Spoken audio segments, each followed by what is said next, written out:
Boosting is ruining the integrity of World of Warcraft, and it's Blizzard's fault. That's basically our statement here. Boosters are not the problem. Boosting communities are not the problem. People who buy boosts aren't the problem. Boosting as an activity is damaging World of Warcraft. But it's both the symptom of a disease and a solution to player problems. The cause and the cure is Blizzard Entertainment. And if you want to understand the business behind boosting, how it actually works, check out part 1. And if that had you jazzed at the idea of a cool side gig, check out Ali Abdal's Starting a Successful Side Hustle on Skillshare, today's sponsor, where the first 1,000 to use my link will get a free month. When it comes to productivity, Ali is the man. And this new class focuses on, well, how I started this channel, how most people end up starting that thing they do. Ali's all about doing this in a sustainable way alongside whatever you're doing to keep the lights on right now. A true side hustle. For the longest time, he ran his channel while being an NHS junior doctor. I don't even know how that's possible. So few are as credible as him, and this is a super tight, well-executed class that you will get a lot out of, so give it a shot. Skillshare has got thousands more courses, more from Ali, ones from the likes of MKBHD. Mountains of incredibly great content, and the first 1,000 of you to follow my link down below will get a month free. So, thanks to them for helping our team, being such a great partner, educating so much of our audience. And with that said, let's get into the video, let's get into boosting. To start with, what is boosting? Not literally, but conceptually. Thoughts vary here. It's cheating. It's a fair use of social dynamics. It's buying a legitimate service as a part of a legitimate player economy. It's an unintended consequence of design principles. It is a lot of things, but I think it's the symptom of something worse. It's an admission that people either can't or won't engage with content on the grounds Blizzard wants them to. It's people getting rewards without earning them in the intended way. But also, to be fair to boosting, it is a solution to problems that people have in the game. The very fabric of the game is fraying for boosting to end up being so prevalent. So let's examine, in as much depth as we can stomach, why someone would get boosted. It's the easiest way to achieve your goals. Boosting communities have made it seamless. Boostees get their rewards, boosters get gold, and something to actually do with their in-game time.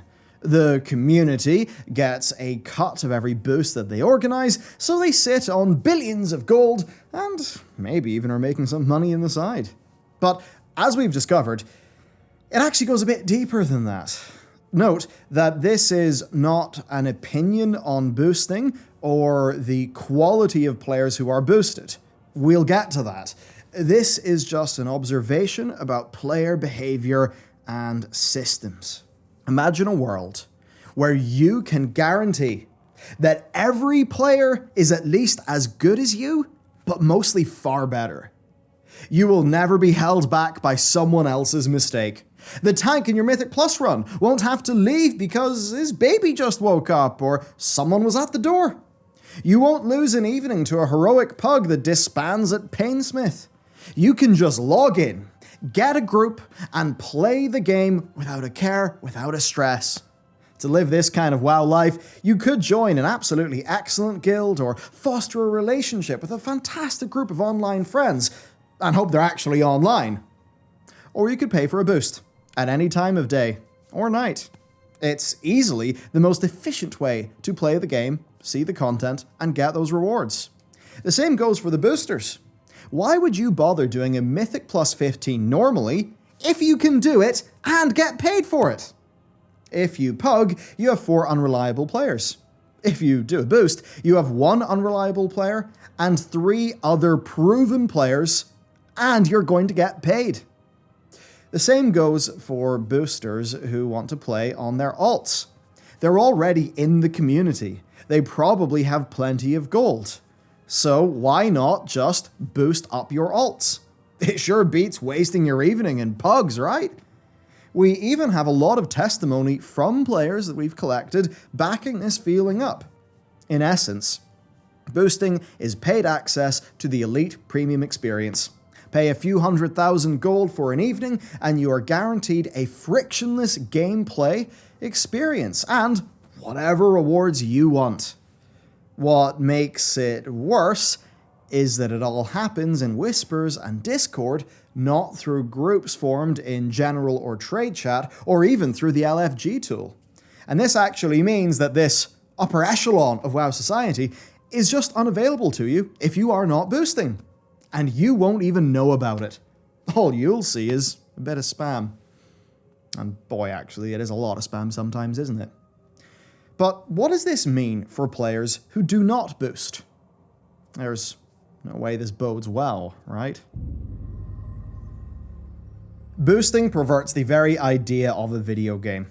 It's a gross deconstruction of what it means to play a game and earn a reward.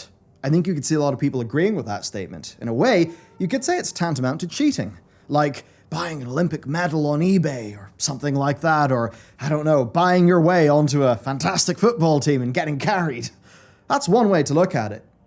The other way to look at it is that it is a totally natural consequence of having a multiplayer group game with player trading. How is it different, in principle, from buying a flask that you didn't make from the auction house? It's just kind of outsourcing work and having things solved for you. The line is extremely blurry here, so let's approach this from both sides. First, let's tear the ass out of it. The negatives of boosting on the game are apparent, and they are damning. Look at Trade Chat. Look at Group Finder. Many chat channels are utterly unusable, and the Group Finder often can be a nightmare to wade through. There's also the impact of boosting communities as communities. When the best players will only play with lesser players when they're paid to do so, then the average players lack people to learn from or aspire to be. Lastly, the most insidious invisible effect. The more prevalent boosting is, by its very nature, the less integrity World of Warcraft actually has as a game. Loot means nothing if not earned. Mythic Plus score, Mythic Plus rating, it's not accurate. Raid progress cannot be trusted, and player skill ultimately kind of means nothing unless you want to be a booster. If the perception is that everyone's boosting and nobody's really earning things, why even bother playing? What happens if somebody did actually earn ahead of the curve, makes a little slip up, and people just assume they bought a boost to clear? The entire system of reward for gameplay is devalued beyond recognition here. Also, I don't think I even need to mention PvP. Only that it rendered PvP's matchmaking nigh unusable for players who just want to learn and push the rating a bit in 9.0. Skilled and geared players were prevalent in the lower brackets just to boost, and that messed up PvP. Now let's be deadly serious. The game has elements of pay to win, officially supported by WoW Token and unofficially via RMT. And it's more obvious and prevalent than ever thanks to the advertisement and improvement in boosting. This directly contributes to the general vibe that World of Warcraft feels like a less and less premium MMO. Your time and effort are devalued because, to some, it feels like everyone else is only here to spend or make money, so it starts to have a bit of a waft, a bit of a sniff, a bit of a smell of Chinese or Korean shovelware MMOs, where there is a lot of pay to win. The ones you can feel aren't worth committing to, right as you log in, and we know what happens to those after a while. They wither and they die. I'm sure the last chapter of this video was rather populist in nature, but it's important to play devil's advocate here and think about boosting as player-driven content. There is no official form of boosting, so it's clearly not an intended thing, and it's also not against the terms of service. Now look at the principle of it. players in a world using that currency to pay for services from other players. Is it boosting to pay a gardener when you don't have the time or the skills to do the gardening yourself? No. But we'd likely all agree it's boosting to pay to get higher marks in a test somehow. Boosting is often seen as shorthand for paying for an accomplishment that you did not or could not earn. But that leads to another question. How much of World of Warcraft is actually an accomplishment? Is it an accomplishment to clear Mythic plus 15, or to get Curve? Or are those things just roadblocks to playing the game? Is it an accomplishment to get invited to a good group enough to clear content? Not really. Boosting, in fact, could be seen as a way to get rid of those artificial feeling roadblocks, to be able to link the achievement and then actually play the game.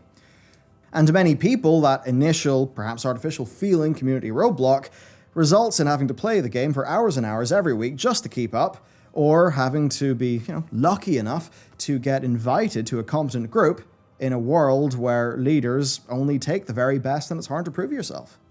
Does doing content in WoW really feel meaningful under the current design?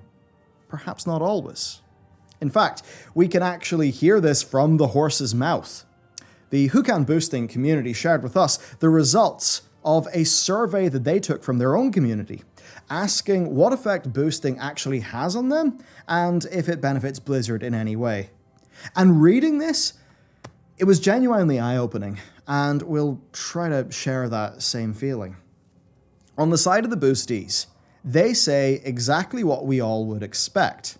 That for those people with limited game time, they can actually get into instant groups and play the actual game. For those who are maybe getting old and don't have the time, or perhaps just lack the skill to play well, they get to experience the higher end content as tourists to just see what's going on, to see the mechanics, get a slice of the experience. For those poor souls perhaps playing off-meta classes, or those who just simply fall behind the curve, boosting means they can actually get into content, instead of spending hours and hours looking for groups, and without being flamed in the group they get into, or kicked for mistakes in their spec or the gear of their character. All positives from those people's perspectives, and I think very fair positives indeed. Many of the boosters actually said that it revitalized the game for them. When their gameplay did not feel rewarding before, they can now earn gold while they play. Others say it's what lets them raid Mythic without having to buy WoW token because they need so much gold to pay for their consumables. One even said it feeds into the feeling of being a mercenary in-game, a highly trained, extreme, elite fighter for hire. And to some people, that's a really cool fantasy. Some boosters talk about how they actually like to, when they're doing their boosts, teach players the mechanics while they're playing. And of course, it's nice they can also generate some gold on the side and actually pay for their WoW subscription. The most common sentiment is that it actually keeps them playing the game when they feel they would have quit otherwise. Now, they can spend time in-game with a purpose in a boosting community, earning gold. We've heard from both sides of the fence that boosting likely plays a substantial part in keeping the game alive. Logging in to boost keeps habit formation going, keeping a large portion of the high-end player base locked into regular gameplay. And there's one more truth that rings through the opinions that I've read. They're called boosting communities, not boosting companies or boosting dealers. You could say that's some smart spin, but in many ways they do seem to genuinely try to be communities. And what happens then is the players are actually playing the game with their fellow boosters. So they find fellow players of a similar caliber who are bound together by a common purpose. There's even community leaderboards that people have used to get a bit of meaning actually competing on.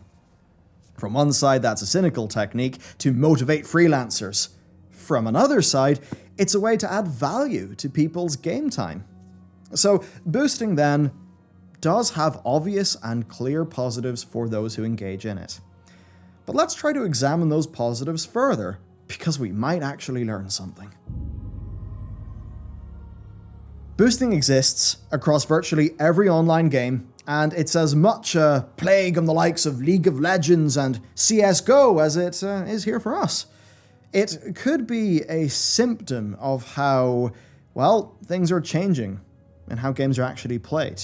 With the proliferation of the internet, games that were online worlds sort of started to lose out to games that could host existing social groups, like many of the online co-op successes of 2009 onwards. World of Warcraft was no longer the only way to fill the social need that enthralled so many people in the first place. And this, of course, was doubled down on, in terms of game design, by cross-realm and the resultant loss of server communities, along with the likes of Discord, which have replaced what the WoW Guild used to do in the older days. In today's world, we largely retreat to games for other needs. The joy of numbers going up, or having something meaningful or fun to work towards. Rewards then became very important to that experience, and I think overall that's the recipe for boosting. So, boosting clearly has a value to players. It does have some nasty effects, but the reason that it happens is because of how those players actually feel about the game, and its progression and all of that, and that's Blizzard's fault. In fact, all the positives I see reported about boosting in the game are basically things that tie back to what the game lacks. When people boost because they do not have the time, in many cases that's because they feel the game is forcing them to spend time when they can't. In some ways that's unreasonable. I mean, you gotta put in the work to get the reward, but other ways it could be artificial roadblocks. Things like having to get your soul ash and your soul cinders that people would rather not do because they don't want to be getting their soul ash and cinders because they want to see the cool raid. Turns out it's the cool raid, but that's the thing they're interested in. When people boost because they're not good enough, well, that's the aspiration to mastery and the mastery loop failing. When boosters boost because they need gold, that's an economic problem. When they boost because the game doesn't actually engage them otherwise, that's a content problem. When players can't get invited or can't find a group, that's a failing of the game. And boosting is a solution. Let's take a different angle here. How does the game support boosting? For a start, gold requirements to play the game are quite huge. So many self-reported boosters got themselves into it to earn some gold. Enough gold to afford their mythic raiding consumables. The black market auction house is a massive gold sink. Costs millions of gold. I mean, the Brutosaur, as an example, that was a unique mount that cost 5 million gold. There's no feasible way to generate that much gold through regular gameplay. You've got to start playing the economy or, I don't know, doing an absurd amount of just content on loads of different alts. That's perfectly fine. But when boosting ends up being the most efficient way to make money for many, assuming they're not big economic people, then adding in a gold sink is kind of supporting that boosting economy and even whaling via WoW token, or worse, RMT. So in a way, if people didn't feel like they needed the gold that much, you could say the problem would start to go away. Then there are the chores, the focus on efficient progress and the reward design. People don't actually want to play the game, but they want to achieve the rewards in the game. A funky situation, and that will certainly make people find ways not to play. And that implies that the game isn't good enough to warrant playing yourself. And why is that? Most of this, I think, is down to how hard it is to actually play the game. For many people who are not in a guild, finding a good group to play with can be a very time-consuming experience. And the player base has long been conditioned away from patience and forgiveness. Everyone wants the optimal experience and gets frustrated when they do not get it. So groups fall apart, often at the very first hint of a mistake. So let's think about this from an experience design perspective. Players aren't good enough to get the rewards that they want, and they don't want to get the gear or develop the skill to do it themselves, in many cases. Why is that? Do they actually know how to play? Are there usability barriers to their gearing? Hell, how many people see a chat full of people selling boosts and just assume that that's kind of the dumb thing now? All big questions, so let's talk about what Blizzard can actually do. It would be very easy to blame the community for the boosting problem, or to blame a set of players. But that gives Blizzard an out, and all of these things are just emergent results of Blizzard's design. The world has changed since the good old days, and people just don't really play games the same way anymore. But that doesn't mean they shouldn't try, because boosting does exist in other games, but it's not always as prevalent. If I had to hazard one guess, and I think this one could be a bit in the money, I would suggest that the more mandatory things that the game pressures you to do, the more boosting will be a thing. Destiny 2, as an example, is a game with a hefty boosting scene. And historically, it's extremely similar to aspects of World of Warcraft's modern design. And I really think that is food for thought. At the end of the day, boosting cannot be stopped. There's no amount of demonizing those who buy boosts or offer boosts or the communities who organize boosts that will actually be useful here, because it's a service problem, right? It's fixing a need. You know, we can't just say we're going to stop pirates by being angry at people who pirate games. We've got to think about what Gabe thought about. Piracy is a service problem. What is the root cause? The thing is, there's always going to be players who want to pay to win, and there's always going to be players who will enjoy doing boosts. But what can Blizzard do to reduce how many players want to boost? They can start by considering how people actually engage in World of Warcraft. If people want to pay to win instead of play to win, then that is a game failing. And thankfully, I've got great news for you. Solutions here are plentiful. So let's look at two other games for some quick inspiration. In World of Warcraft, when you want to join a group, you get added to a list for selection. If someone with a higher item level or a more meta class signs up, they will be picked and you will not be picked. By design, the people furthest behind are not just left in the dust, their face is pushed into the dust. Maybe their legs are broken. In Final Fantasy XIV's Party Finder, the party leader sets up what they want. They can pick specific jobs. They can limit it to people who have already cleared the content and choose the group's objective. If any player meets that set criteria, they join the party. It's actually first come, first served according to conditions set by the party leader, instead of presenting yourself in a lineup and hoping the leader picks you. Like picking the football team at, playtime or PE class at school. Think about that in the real life version. It sounds like a minor difference here between FF and between WoW, but imagine if you could just join groups in WoW. People could play the game without boosting or wasting time signing up to groups they never had a chance of actually getting into. They get to play more and without frustration. Simple as that. Another inspiration.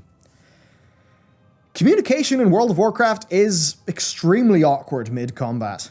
If you're not on voice, you have to type, which is extremely inefficient, and it's hard to see the very modern, fast-paced game mechanics of, say, Mythic Plus meshing with typing, right? So, imagine if the ping system from Apex Legends was adapted to World of Warcraft. Hold a button, use the mouse to select what you want to communicate, give it a location on the screen with the cursor, and bam.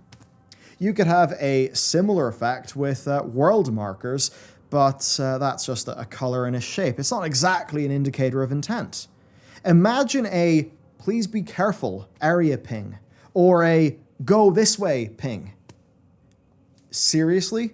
And I know a lot of people who play World of Warcraft don't play FPSs or Battle Royales, but the Apex Legends pinging system is it's honestly one of the greatest innovations in player communication within gaming of the last decade. It is truly magnificent, and EA have actually opened up all their patents for it as well.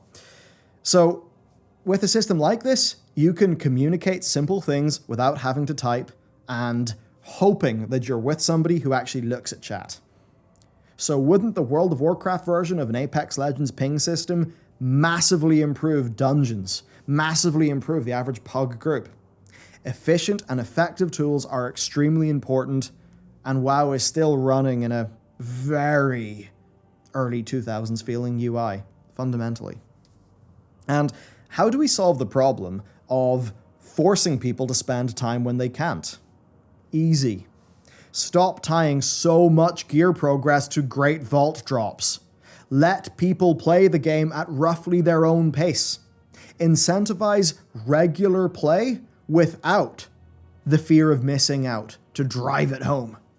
Remove chores and add fun things to do instead. Next, the mastery loop problem. How's this? The Proving Grounds revamped, but they actually teach modern game mechanics. And let's not even bring up the Warlords of Draenor Silver Proving Grounds thing again. But if the problem is in player performance, then help to lift lower players up. Teach them to play. Write simple in-game guides for how each spec plays. Improve the base UI of World of Warcraft so people don't feel like they need a weak aura to play their class without it being overly confusing or with the UI that they need scattered across the screen. Give players reasonable DPS challenges in the Proving Grounds with a dynamic feedback system on what they are doing wrong. Even if you have to hire the people who make WoW Analyzer or something. Teach players the game mechanics they need to know, and then use those mechanics in your designs going forward. It might also help to reduce the needless complexity of specs. Borrowed Power adds so many asterisks that it's utterly impossible to understand any of them without having a very trained eye, or looking up a guide, or just thinking, screw it, I'm going to get a subscription to raid bots and work out all the stuff for me. Don't remove depth, just keep the pointless additions out and add gameplay depth, not mathematical depth. Too much damage comes from manipulating the system and having the right setup rather than playing your spec right. Sometimes it feels like this game is made by theory crafters for theory crafters, and that leaves the average World of Warcraft player totally in the dust and confused with unintuitive bullshit that I think has got basically no place in game design. To solve some of boosting, the economy also needs to be looked at, even quickly. Hire game masters to get rid of bots. Be more conscious of this stuff. And be more conscious of how much gold it actually costs for a mythic raider to raid. Maybe if they didn't need the gold, they wouldn't feel like they've got to log in and, put in their few hours of boosting to be able to afford to do the thing they actually want to do in the game. And lastly, to wrap up our ideas for today, I've got one more thought. If you give players more freedom, they may just gravitate towards challenges of their own accord, instead of feeling forced and feeling frustrated through them. How many people are boosting because the game makes them want to fill up their Great Vault, when really they'd be happier doing something else? And does that breed animosity? Forcing every World of Warcraft player into the same Mythic Plus sausage machine is sure to breed some rebellious and undesired behavior. Like players boosting to avoid having to engage with other players because they just want to fill their vault and be done with it. To that end, the game could solve its content problem. Right now, we have a big issue, and I think the opposite of that issue is solved by this. Create non-endgame driven content and horizontal character progression. I think that's what a lot of people are missing, instead of just that big old Great Vault sausage machine. Right, this was a bit different as far as the video goes. This was pure riffing on the nature of boosting as a problem and how Blizzard can solve it, because it feels like an existential one. As perhaps a Jocko Willink might say, if we're to borrow one of that community's memes, a problem as severe as this, when it rears its ugly head, the response is to say good. A problem existing is an opportunity to solve a problem and to be better for it. Do you have any insights, any other insights into why people might boost and to how Blizzard can solve boosting? Let us know. And if you want to deep dive into another topic, also let us know, because we love doing these investigations. It's one of the things we've been able to do with just, more of your support and stuff like that lately, and it's fun. And actually, not to tease things, but we are midway into another in-depth investigation into an aspect of World of Warcraft. It'll be coming out decently soon. I hope you enjoy it. That is it for today. If you want to honestly just have an absolute banger of an experience that I think could hype you up to maybe start that thing you've been thinking of, check out Skillshare down below and Ali Abdal's newest class. It's awesome. Thanks to them for sponsoring and making content like this that is a lot more time consuming to do actually possible. Thank you. See you next time.